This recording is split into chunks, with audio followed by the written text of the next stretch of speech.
आप देख रहे हैं लाइव इंडिया हर पल।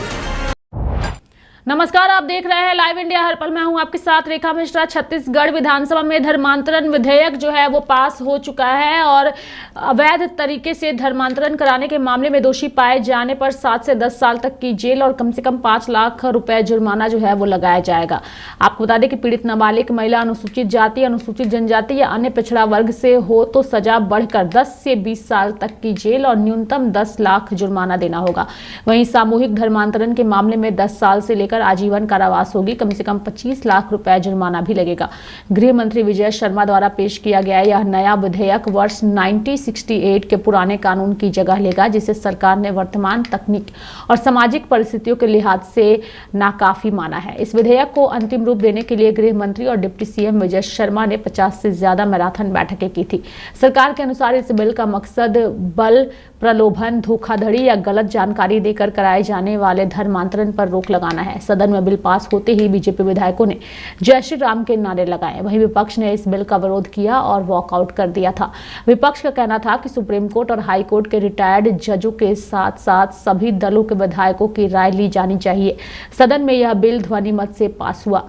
धर्म स्वतंत्रता विधेयक 2026 के तहत अगर कोई व्यक्ति एक बार धर्म परिवर्तन करवाते हुए पकड़ा जा चुका है और सजा काट चुका है, वही व्यक्ति दोबारा किसी व्यक्ति के अवैध धर्मांतरण के मामले में दोषी बनता है तो उसे आजीवन कारावास के लिए दंडित किया जाएगा। लेकिन न्यायालय किन्हीं भी पर्याप्त या विशेष कार्यों से कारावास की अवधि को कम कर सकेगा।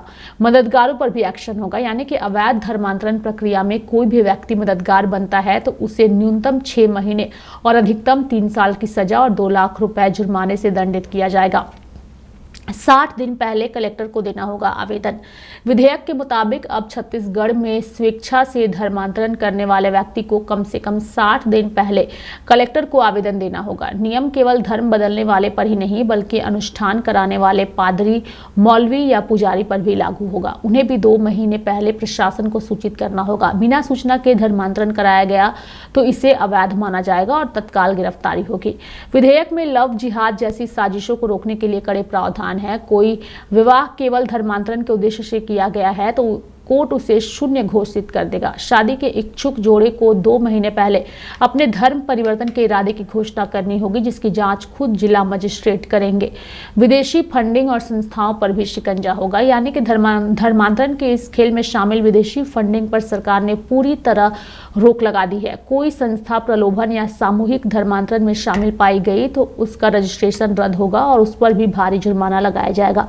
विधेयक के तहत हर जिले में विशेष अदालत गठित की जाएगी जहां ऐसे मामलों की सुनवाई होगी। सरकार का लक्ष्य है कि मामलों का निपटारा 6 महीने के भीतर किया जाए। छत्तीसगढ़ के आदिवासी क्षेत्रों में खासकर बस्तर, जशपुर, रायगढ़ क्षेत्रों में बड़े पैमाने पर आदिवासियों को ईसाई धर्म में शामिल करवाया जा रहा है। यह विवाद का विषय बना हुआ है। बस्तर के नारायणपुर क्षेत्र में तो यह गुटिया संघर्ष में तब्दील हो चुका है। आदिवासियों और धर्म परिवर्तन कराने वाले आदिवासियों के बीच कई बार गंभीर विवाद हो चुका है। कानून व्यवस्था बिगड़ चुकी है और इस कारण छत्तीसगढ़ सरकार ने ऐसे विवाद को टालने और धर्मांतरण पर एक कानून बनाने की प्रक्रिया शुरू की है।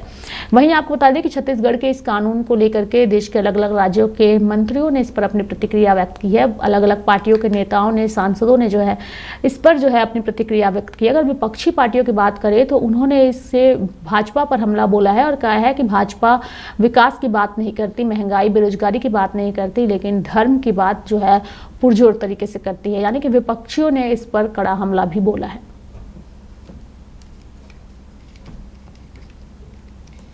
देखिए, मैं ये कह सकता हूं कि पहले से कानून ऑलरेडी है हमारे पास, क्योंकि कोई किसी को कंपेल करके, दबाव डाल के धर्मांतरण नहीं करा सकता है। नए कानून की आवश्यकता नहीं थी। लेकिन जब जहां जहां भारतीय जनता पार्टी की सरकार है वो एंटी कन्वर्सन रूल जहां ला रही है, वो कहीं न कहीं एक माइनॉरिटी को टारगेट करने का उनका प्रयास रहता है और कैसे उनको प्रताड़ित करें। क्योंकि झारखंड में भी एक ट्राई किया गया था, तो मेरा ये कहना, मैं इसलिए इस बात को कह रहा हूं कि जितने वहां पर थाना है, जितने भी है, कितने कंप्लेन आए हैं थाने में, पहले उनको देखना चाहिए। क्या बहुत ज्यादा कंप्लेन है तो इस प्रकार की आवश्यकता है? कहीं कोई कंप्लेन नहीं है, लेकिन मैंने कहा कि एक साइकोलॉजिकल दबाव या फिर इस प्रकार के कानून, नए कानून लाए जा रहे हैं और एक ये मैं कहता हूं, इसके माध्यम से माइनॉरिटी को प्रताड़ित करने का उनका प्रयास रहेगा। देखिए, असल में दिक्कत क्या है ना, हमने अपनी प्राथमिकताओं को उल्टा लटका दिया। आप खुद सोचिए ना, बीते दिनों में कितनी बार बेरोजगारी पे सवाल पूछे गए। यह सरकार ने कोई पक्ष या कोई व्हाइट पेपर प्रस्तुत किया हो, वही हाल महंगाई का है। तो जाहिर तौर पे क्या है ना कि ये लोएस्ट हैंगिंग फ्रूट है, इसको पकड़ के लटक जाओ। डिबेट इसी पे होगी अब कुछ दिन। पहले से ही बहुत सारी चीजें तय हैं, कहां आप इसको मैग्नीफाई करने की कोशिश कर रहे हैं। जाहिर तौर पर आपके पास और कुछ है नहीं, तो चाहते हैं कि इसमें लोग डूबे रहें, हिंदू मुसलमान करते रहें, तो भूख, गरीबी, गुर्बत, मुफलिसी, इसकी बात ही नहीं होगी। सरकार भी मजे में और मीडिया का सेक्शन भी मजे में। देखिए, हमें लगता है कि देश का संविधान इस बात को इजाजत देता है कि स्वेच्छा से कौन व्यक्ति किस धर्म को अपनाएगा। यह देश का संविधान इस बात की इजाजत देता है। तो चूंकि विकास के मुद्दे पर सत्ता में आने वाली भाजपा विकास को पूरी तरह से गौण कर दिया है। बेरोजगारी, महंगाई चरम सीमा पे है।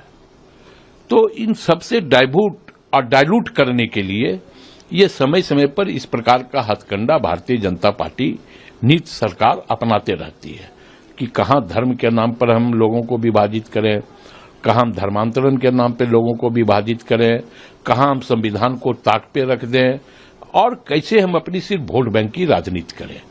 तो ये भारतीय जनता पार्टी की रणनीति रहती है। तो मेरे साथ फिलहाल अभी के लिए इस खबर में इतना ही। आप देखते रहिए लाइव इंडिया हर पल। नमस्कार।